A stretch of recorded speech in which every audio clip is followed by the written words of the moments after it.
Good morning, everybody. It's your favorite aspiring revolutionary here, a wandering author in North Charleston, South Carolina, walking alongside some random road.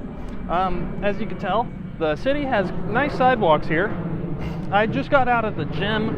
Got a friend that I used to work with back when I worked regular jobs that lives in the area, so he's been super cool and has a spare room where I could stay, him and his girlfriend. But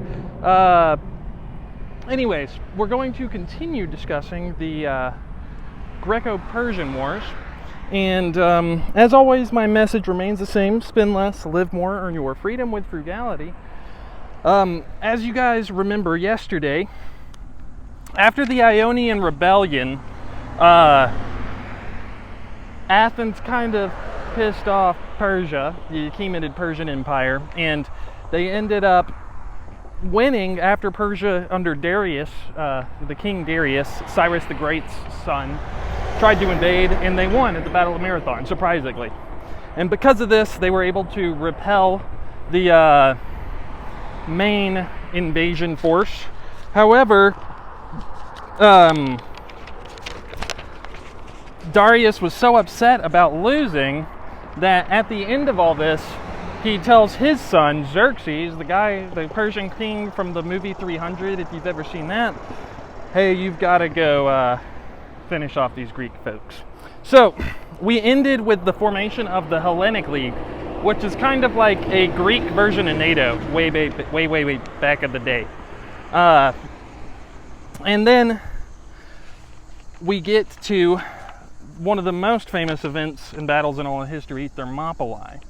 And again, remember, the reason all of this is important is because the Greek culture and heritage is everything from the West. Literally, I did an entire series on Rome, and Rome is basically descendants culturally of the Greeks. Most of the Greeks ran their empire. And most of our institutions, if the Persians had won in the Greco-Persian War, the world would look much different today. I have a friend of mine who majored in English, and they are aware of how big of a deal this is. And they said, like the Battle of Marathon was more important for the English language's development than the Battle of Hastings over in England in 1066. And the reason that is just because all of the West was in peril at this moment. So when Xerxes crossed over into Europe in 480 BC, his arrival had been designed to overawe his opponents, and he mimicked Darius's bridging of the Bosporus on the Hellespont, which is the little part that separates, the little channel that separates Turkey from Greece proper. So instead of walking around the Black Sea, Xerxes does something that the Greeks didn't think was possible, and he basically builds a massive bridge out of boats, lashes them together. Unfortunately, the first time he attempts this, his engineering team's first attempt at crossing this mile-wide channel fail, and Xerxes orders his men to lash the water, punishing it for its disobedience. So yeah, the first time he attempts to cross the Hellespont, his bridge falls apart, and as a result, he orders his men to punish the water, and literally they go in there and start whipping it. At least that's what we hear from Herodotus. Fortunately, executing the original engineers worked, and the next attempt to cross succeeds. So then after they whip the water, he kills them, and the next group of engineers that he has build a bridge, builds one that works. And then it took around 674 warships lashed together. It carried the Persian army into Europe with dry feet. Remarkable achievement considering how long ago this was, to cross a mile with an army like that of water and never get your feet wet. He was able to bring all his cavalry and stuff too this time. So the Greek response was #panicked. Some initial hesitation quickly evaporates into hurried planning over in Greece, and a two-pronged plan to defend their homeland emerged. So basically Athens and Sparta team up, and a northern line was placed directly in the Persians' path at Thermopylae. Now, if you've seen the movie 300, you already know quite a bit about the Battle of Thermopylae. That movie is surprisingly accurate. definitely over embellished a bit. It wasn't just 300 Spartans there. There were also several thousand helots, and but it was a small number of men. And coincidentally, a number of religious festivals prevented most city-states from sending forces to Thermopylae. So the Spartan king, Leonidas, brought his personal guard of 300, along with several thousand Peloponnesian allies. Now, as long as things go well, this was enough to hold the line there. It didn't really matter how big of an army Xerxes brought, because he could only put so many men into the front at one time.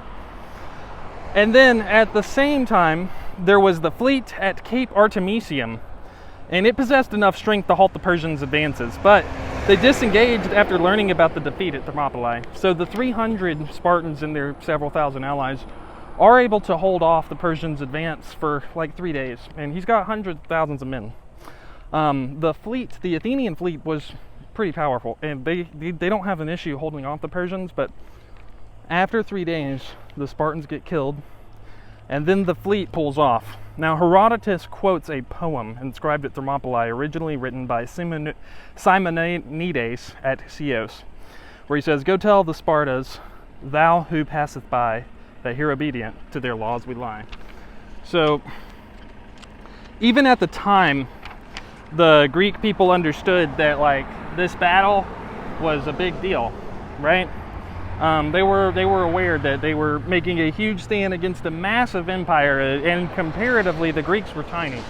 And before the Greco-Persian Wars, the Persians' record in war was they were undefeated. They steamrolled every major empire that ever opposed them. So now, after crushing the defiant Spartan resistance at Thermopylae and smashing through the naval barricades at Artemisium, nothing prevented the Persians from attacking the Greeks' heartland. This is where we get the Battle of Salamis. So at this point, the Persians are in the Greek heartland, and people are freaking out. Now, I mean, imagine having I don't know, it'd be like Red Dawn, basically. If you've ever seen that movie where, like, the Russians actually land on American soil, or the Soviets, I guess, in that movie. Themistocles ordered the Athenian navy to evacuate the city and its inhabitants, #panicked. Refugees from Athens, Thespia, Plataea all flooded across the Saronic Gulf. Must have been incredibly tumultuous, very scary time for the people at the, imagine fleeing. Like, the people that were leaving these cities as refugees, one, they didn't have the internet, and the reports of the Persian army were, like, Herodotus says 1.7 million men. So obviously they thought that, like, a massive force was coming. They didn't think they were ever going to be coming back to their homes. Now, once Xerxes' army enters Attica and his fleet enters Phalerum,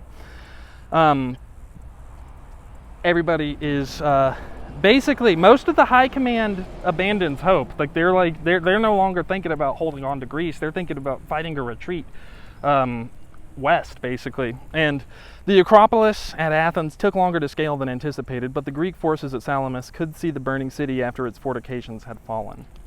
Now, Themistocles manages to convince the Greek high command that staying was better than fighting a retreat to the Peloponnese. Instead of going up into the mountains, he convinces their forces to stay, even though they're outnumbered. Now, Salamis is an island in the Saronic Gulf with 3 good anchorages, but it's surrounded by treacherous waters. And they chose the spot for this battle because it prevented the Persian army and fleet from properly leveraging their numbers. And so the Greeks would be able to help out, but the thing is Xerxes totally could have starved them out, but he doesn't. For some reason, Xerxes' fleet pins the Greeks inside the port, and this decision turns out to be a mistake. Modern historians speculate that he was kind of in a rush and trying to end the war before winter, but it turns out to be #rushing to a downfall. Once Xerxes surrounds the island, a surprise attack is launched at dawn by the Greeks, which distracts the Persians with a disarrayed appearance.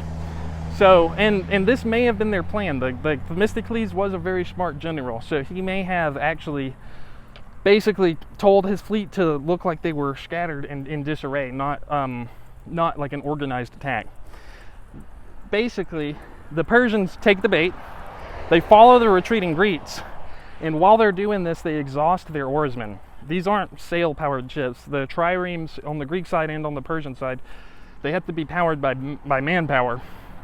So once they tired out the Persian oarsmen and they lure their forces into what's called the Narrows, which is just like a small part of channel where there's lots of rocks and stuff, the Greeks turned around and they attacked their pursuers. So the Greek boats were more maneuverable, and this one-sided battle ends with over 200 lost ships for the Persians, which is huge compared to 40 for the Greeks. And what's better for the Greeks is, even though they did lose 40 ships, they were able to board and capture even more Persian ships. So they ended this battle with more ships than they started it with. Xerxes watched this defeat happen from a high spot in Attica. And once they loses control of the seas, it becomes difficult for him to keep his army fed. Like I said, obviously 1.7 million men is a little of extreme of a guesstimate, but whenever the only way they can keep that, even if it's 150,000 people, the only way you can keep that many people fed back in the day before railroads or cars was by boat, basically. And so he lost his fleet, and he evacuates his forces and repositions them in Thessaly for the winter. So suddenly it goes from the Greeks are definitely defeated to the tides have turned. The victory at Salamis regained the Aegean for the Greeks, but as many as 80,000 Persian soldiers remained under the command of Mardonius, one of Xerxes' top generals. Over the winter, Mardonius attempts to bribe Athens with promises of a privileged position as a Persian satrap, which is like a governor in the new Persian Empire. But the Athenians decide they favor democracy, which is kind of surprising, honestly. Just knowing humanity, I would think that there would have been more people that were willing to sell out, basically. It's a good thing they didn't, otherwise we wouldn't have our Western culture. In the spring of 479, Mardonius begins marching on Greece, recruiting troops as he travels. Now remember, one of the ways the Persians operate is by recruiting like mercenaries, or they conscript like the native people from the places that they conquer. So he's getting Greek soldiers to go and march on other Greek cities with him now. So Sparta sends an army led by the son of Leonidas to meet him, and Leonidas' son's name is Pleistarchus. Eventually, Pleistarchus' army grew to perhaps 60,000. However, the Persians were on terrain favoring their cavalry. Logistics ends up being the decisive factor. Again, back in these days, it was much more difficult to keep an army fed and supplied, and your morale drops when you're at war and you're going hungry, no matter who you're fighting for. So, since Mardonius was struggling to supply his men, he goes on the offensive, which turns out to be another mistake.